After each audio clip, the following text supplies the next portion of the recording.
I want to ask Jackson, because you do a lot of, you tweet a lot, yeah, and you interact with people from all walks of life. I see you go on different shows. Sometimes you can change their views, sometimes you can't.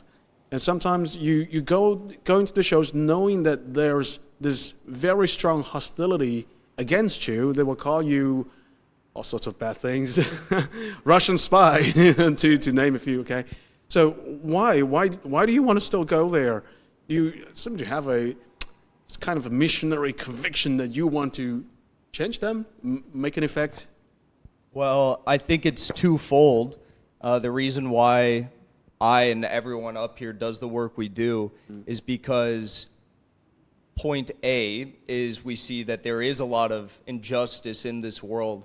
I don't mean like social justice. I mean like horrific wars or sanctions, these sorts of things, or even trade wars that can have really negative impacts on civilians in various countries that the West, and specifically the United States, should be working with. You know, we should have win-win cooperation, not a negative, hostile approach with nations like Russia and China, BRICS nations, for example.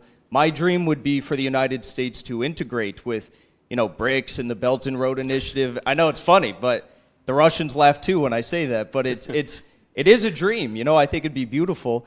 And the other aspect of it is not just the injustice that other people are facing, but as an American who has lived in various parts of my country, seen a lot of my country, and myself who has lived at various economic strata throughout my life, I can see that the policies that Washington, D.C. has adopted and run with for the past several decades, since before I was born, are actually hurting the American people. I mean, whether it's our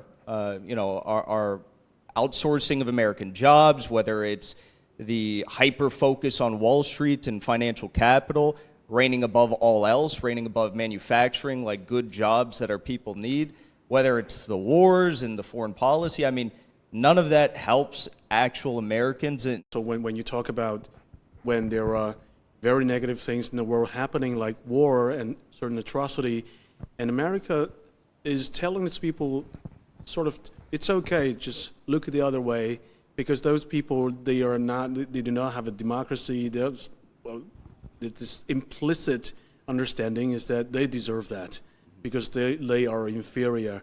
And let's focus on different things like social justice. It's a different kind of thing that you don't have to worry about big politics. We'll give you a smaller set of politics. You can fight them on yourselves. And that's funny. And I think, Roundface, you cover that a lot, how this caught bread and circus in America. Yeah, it's pretty cool because diaspora is living abroad. So a lot of people, when I speak to, especially Southern Asian, like Malaysia or Indian, they say they anticipate China being the shield, to defend not only Chinese kids, but all Asian kids from this corruption or even poisoning of so-called wokeness education spreading from U.S. now to all the UK and Commonwealth countries and Netherlands, whatever, to everywhere. China is the ages of traditional value to guard against.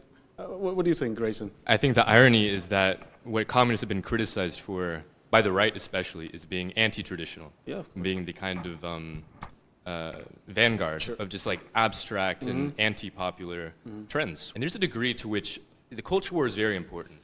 And we don't have to go into it, but it is tied up with class warfare. I mean, the amount, for an example, of culture war issues that this gets in the news has increased exponentially since the 2008 financial crisis. Now, why is that? It's because the elites are trying to distract from the fact that the American people are not getting a good deal. The inflation is out of the roof. We're getting dragged into more and more very dangerous scenarios that could engulf the whole world into a world war. So these issues serve to keep the American people divided amongst themselves, squabbling over petty issues. These cases are very extreme, but they're not widespread.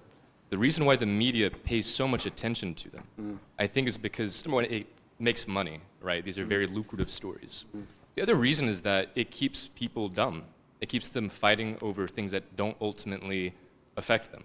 And I think this is a big trick that the ruling establishment has used to keep the American people docile and unorganized. So you want to have a fighting spirit? We want a fighting spirit. Fight against? The establishment. And the media, established media, they often accuse you guys of throwing daggers at George Soros unfairly, and you attacked him. And I think it's from a left, sort of American leftist position to say that people on the right are spewing conspiracy to, tarnish the reputation of open society, of George Soros. What do you think? It's no more conspiracy. No more conspiracy. It's open secret. Yeah, it's open secret, but it's no more conspiracy to say that they are dividing up the American public on these issues. George Soros, Pierre Omidyar, these billionaires are behind a lot of the foreign influence meddling campaigns that they engage in through not just the CIA anymore, but through the National Endowment for Democracy, through the NED's various media organizations that they weaponize, even here in China. So I think it's very apparent what they're doing, and it's criminal. Unfortunately, they're the ones who make the laws, so they'll never, meet justice. Brand Face, I think you made a lot of videos about 这种1450.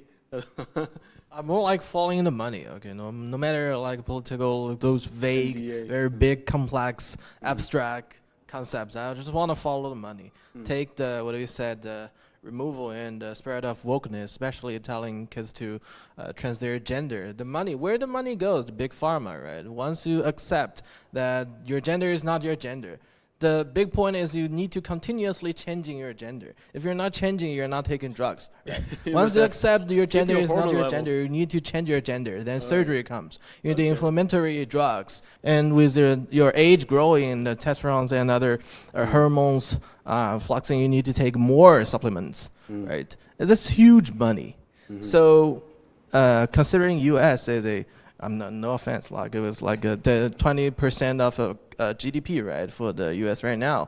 So they have this capacity to expand more. And Professor Ian, I think he has raised a very valid point because follow the money, and that's the original sin of capitalism, because everything is about exploiting profit. Do you think that's the accurate diagnosis of the current ailment in America? I don't think I have a diagnosis for anything. Again, I think there is an observation. And one thing that I think is quite curious for us to think about is the emergence of conspiracy. Not the conspiracy itself.